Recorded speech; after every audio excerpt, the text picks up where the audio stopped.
अस्सलाम वालेकुम, मैं हूं नौमान खान और आप देख रहे हैं मेरा फेसबुक और यूट्यूब चैनल। उम्मीद करता हूं कि आप खैरियत से होंगे। नाज़रीन इकराम, पंजाब असेंबली में आज हंगामा खेज दिन, खून एक दूसरे का बहाया गया है। ऐसे जानवर बन गए थे जैसे गली मोहल्ले में लड़ाइयां की जाती हैं, बात बात पर झगड़ते हैं।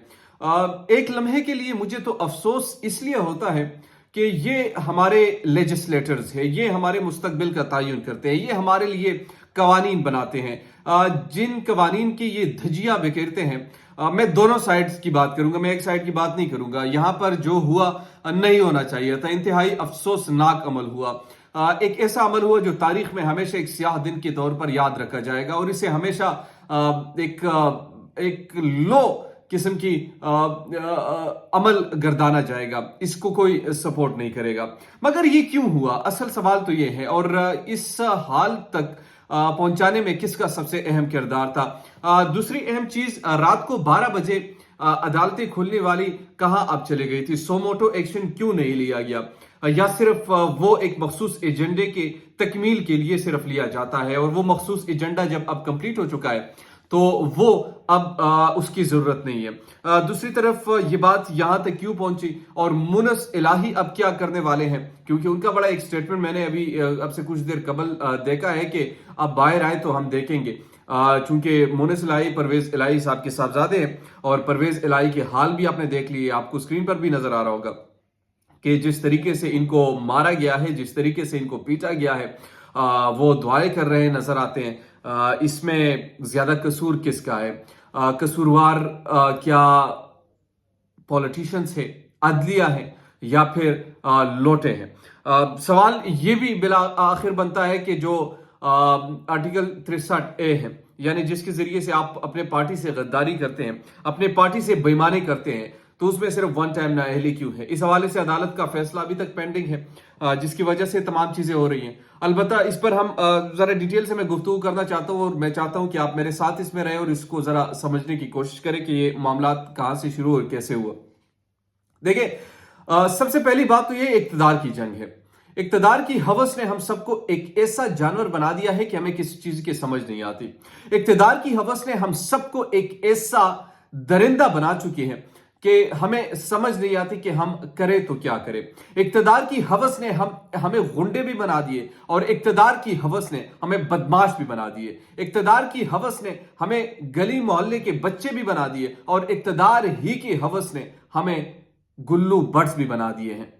ये हकीकत है, इससे आप आंखें नहीं चुरा सकते। अवाम ये सवाल जरूर कर रही है कि जब इस मुल्क में इस किस्म के फसादात हो, इस मुल्क में इक्तदार के लिए एक दूसरे पर हमलावर हो, इस मुल्क में कानून की कोई वक़्त ना हो, इस मुल्क में जब आपके कवानीन भी मजबूत हो मगर उस पर अमल ना हो, इस मुल्क की अदालतें सिर्फ मखसूस एजेंडे के लिए खुलती हूं, तो ये मुल्क कैसे तरक्की करेगा? ये मुल्क कहां तक जाएगा? ये मुल्क आखिर कैसे आप इसे आगे लेकर जाएंगे? इस मुल्क पर आप कैसे हुक्मरानी, कानून की हुक्मरानी को यकीनी बनाएंगे? और इस मुल्क में आप कैसे कानून नाफिज करेंगे जब यही सूरत हाल हो? अफसोसनाक बात है। यकीनन आज जो पूरा मंजर मैंने देखा और जो पाकिस्तानी इस मंजर को देखेगा, जिस निगाह से देखेगा, जिस तरीके से देखेगा, जिस अंदाज से भी आप देखें, वो नाकाबिल सपोर्ट है, वो किसी तौर पर सपोर्ट नहीं किया जा सकता। हमजा शहबाज साहब, अब तो इंतखाब उनका हो चुका है, हमजा शहबाज साहब का, और जब इंतखाब उनका हो चुका है तो अभी सवाल यही बनता है कि आने वाले दिनों में क्या मजीद इंतशार होगा? आने वाले दिनों में क्या मजीद आप कह लीजिए कि बदअमनी की कैफियत होगी या अमन की तरफ हम जाएंगे? ये सवाल बड़ा अहम है। देखिए, पहले से जब इमरान खान की हुकूमत को गिराया गया, इमरान खान की हुकूमत को इमरान खान को इक़्तिदार से निकाला गया, तो सबसे पहले इमरान खान ने सड़कों पर आ चुका है। तकरीबन पेशावर में एक बहुत बड़ा जलसा किया, आज कराची में करने जा रहे हैं, लोग आज पूरे पाकिस्तान में फिर निकलेंगे। तो ये सिस्टम कैसे चलेगा? देखिए, ये मेरी नजर में, जब अगर मुझसे आप अपनी राय पूछते तो मैं ये कहूंगा कि 4-5 महीनों की बात है, ज्यादा से ज्यादा ये नहीं चल सकेंगे, क्योंकि आपके पास जब 5-6 पार्टियां इकट्ठी एक चीज पर जा रही हो तो मेरे ख्याल में इस तरीके से वो नहीं चल सकेगा।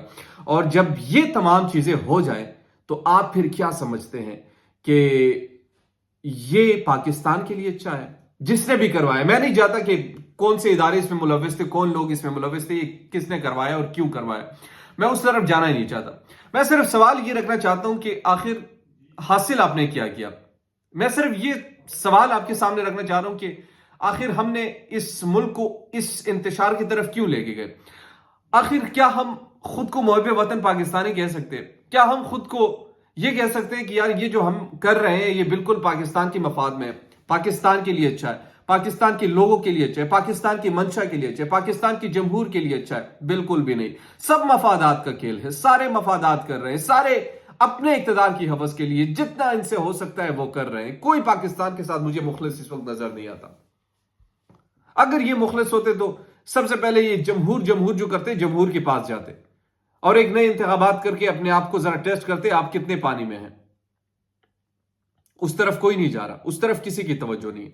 लेकिन हाँ, इक्तदार की हवस है, इक्तदार की हवस वो हासिल करना चाहते हैं, इक्तदार की हवस वो मजे लूटना चाहते हैं, और ये इनका वतीरा है। ये पहले से भी करते रहे, अब भी करते रहे। अपने गुंडे पालते हैं, ये अपने गुंडों को साथ लेकर आते हैं, ये पैसे देकर मार पड़वाते हैं। ये सिर्फ पॉलिटिशियन के साथ नहीं करते, ये हर उस तबके के साथ करते हैं जो इनके खिलाफ आवाज उठाते हैं।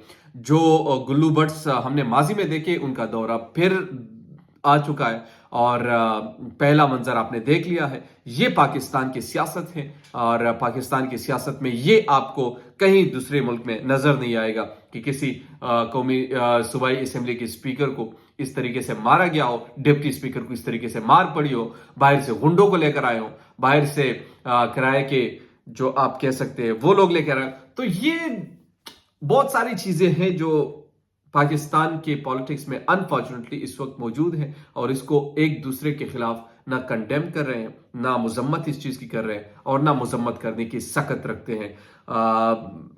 मेरे ख्याल में ये मामलात मजीद इंतशार की तरफ जाएंगे। जिस तरह मैंने पहले कहा था कि वज़ीर आला तो आप बन चुके हैं, वज़ीर आज़म दूसरा भी बन चुके हैं, मगर उसकी कोई वक़्त नहीं है। वो चीज़ उनको भी अंदर से गिल्ट हो रहा है कि अब मैंने ये क्या कर लिया है। आसिफ जरदारी ने इनके साथ एक गेम खेला है और ये इनको बाद में समझ आएगी। खैर, अभी तो इनका इक़्तिदार के मज़े हैं, ज़रा इनको लूटने दे।